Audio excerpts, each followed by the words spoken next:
Hey everybody, Kane here and welcome to another video of Art of Conquest. So in this one we will continue covering heroes and talk about Grims and Gafgar.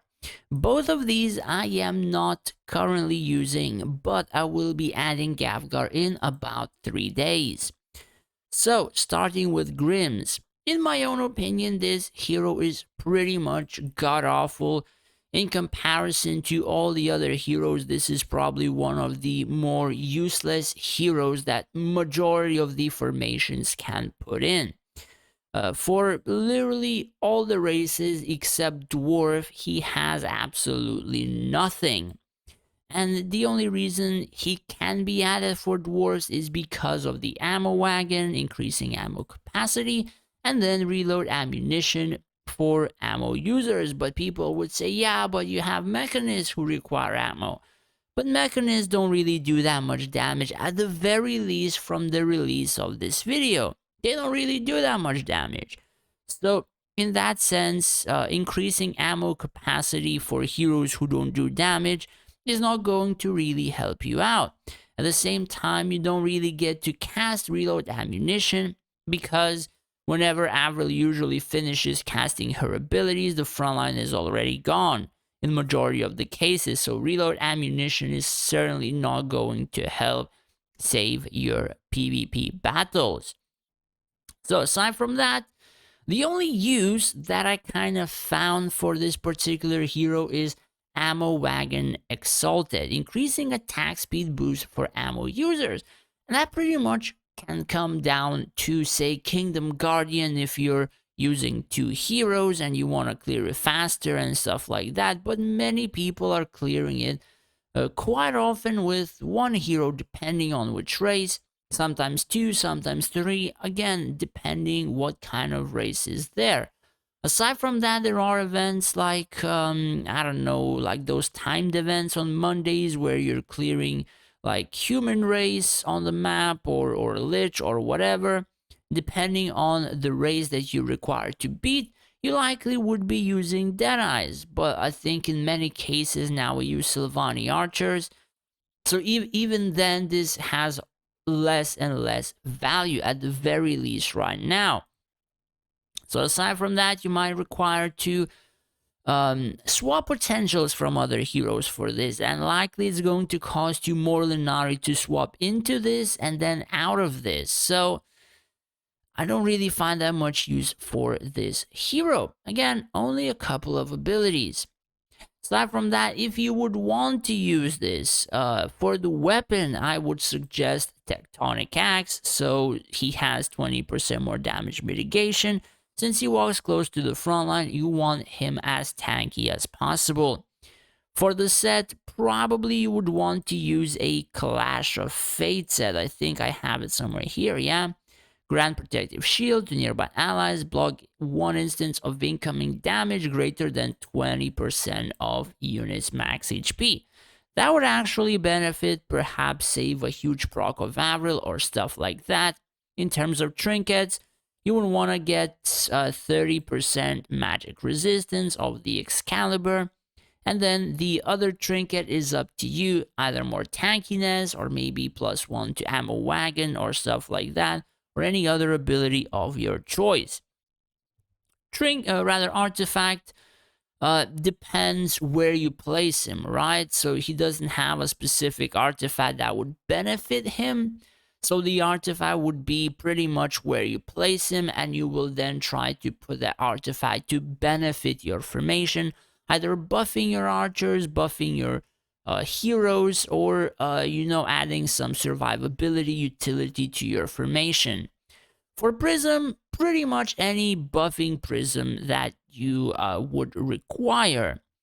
Aside from that, I don't have anything else to show apart from the Santa skin that everyone else has. Now for Gafgar, it is a whole different story. He is a gladiator, and currently gladiators are pretty much one of the bigger tanks in the game, and they can tank for a lot. So another thing about this particular hero is that you can use him in the Rhino Rampage event, and he pretty much, I do believe, solo tanks the Rhino for quite a while in one of the battles, and only very few gladiators are able to do that. So currently for me, he's level 40, but I know some people said that he can just tank one entire stage just by himself for at the very least like 30 seconds, while plenty of other gladiators get instantly one-shotted. So that is probably pretty much due to the iron shield being like 95% resistance for like 20 seconds, I think, or so. Or maybe you can even make it, I don't know, 100. I haven't really checked too much into that.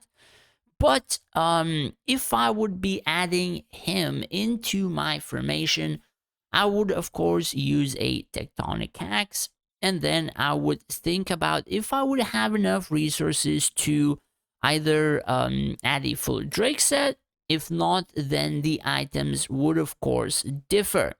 So I would still use the say feather cap, grants a shield based on max HP. I would likely be I don't think I have an additional armor, but I likely will have to mess around and see where I can find one. Let me check. I think some heroes should have it. Yeah, I will try to get an arcane armor for him in terms of magic resistance, for trinket, Excalibur, and probably another trinket for defense. Again, if I would not get a Drake set on it, but even then, I think this one particular build with more resistances would actually benefit more than that of a Drake set.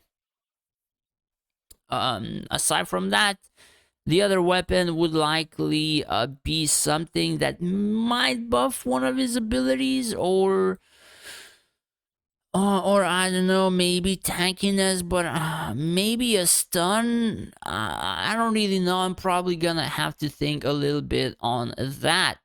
In terms of artifacts, I don't actually have any proper artifacts that might put on this gladiator. I think I think the only artifacts I am able to spare is the Vine Shield, which I currently have on a Sage. Doesn't benefit the Sage that much. And put that on him, or let me see. Or this one, which is like 3-star, but it doesn't really benefit that much. I mean, this particular hero has nothing to stop him from dying under 8% HP, so that is why like literally no heroes are using it. So likely I will be putting Vine Shield on him, and of course a buffing Prism, and he is going to make sure that it does not disappear for a decent while. So max ability 90%. You can 1 plus this ability will make it 95. I will probably try to work for, I think that ability is on his armor. So if I will have to, yeah. So if I don't get the arcane armor, I will likely add this one plus 1 to Iron Shield. I think the helmet is also that. I'll need to dig a little bit deeper into that. But if I would use him, I would definitely plus 1 his ultimate.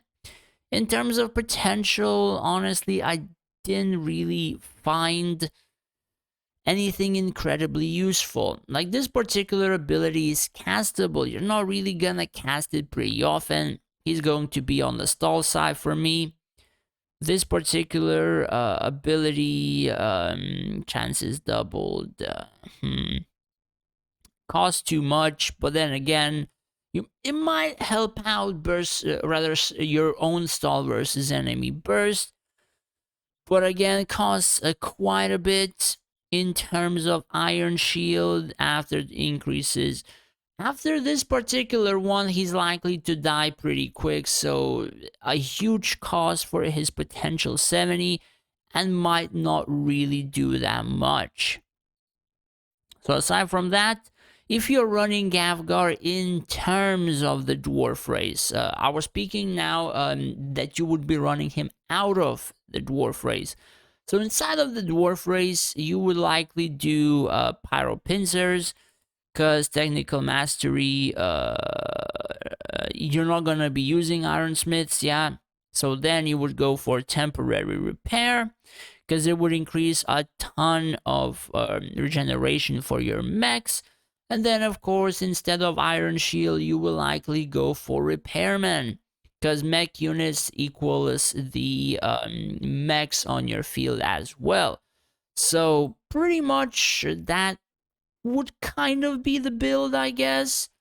And in terms of the equipment, that will likely drastically change, since then this hero becomes sort of like a buffer, more of a buffer than a tank, I suppose, for the dwarf race. And you would want to keep this particular hero alive for a little bit longer than possible, so that your mechs would be standing their ground. So, for example, in Lich, you want Gazelle to stay as long as possible. In Sylvani, you want Gan to stay for as long as possible. In Human Formation, you want Avalon and Virion. So, at the same case, in terms of this, you want Gafgar and likely Jax to stay alive for as long as possible. So, the build will totally change drastically depending on what you have. Perhaps you might even put some invincibility on him or stuff like that, depending on the stage of your game. But generally, you would want to have a magic resistance 30% and likely 20% reduction in damage taken, or rather damage mitigation. And all the other 4 slots are up to you to decide based on what you have. Again, builds can really change depending which artifact you put. Kind of puts you at a decision whether or not you can sacrifice any of, say, tanky placements in terms of like maybe a weapon, maybe a helmet. You would be able to reduce a shield or whatever and stuff like that.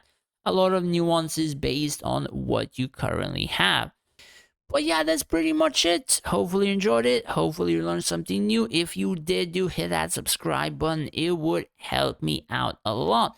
As well as if you would wish to support me more than just watching my videos, I have made a Patreon page where you would be able to do just that.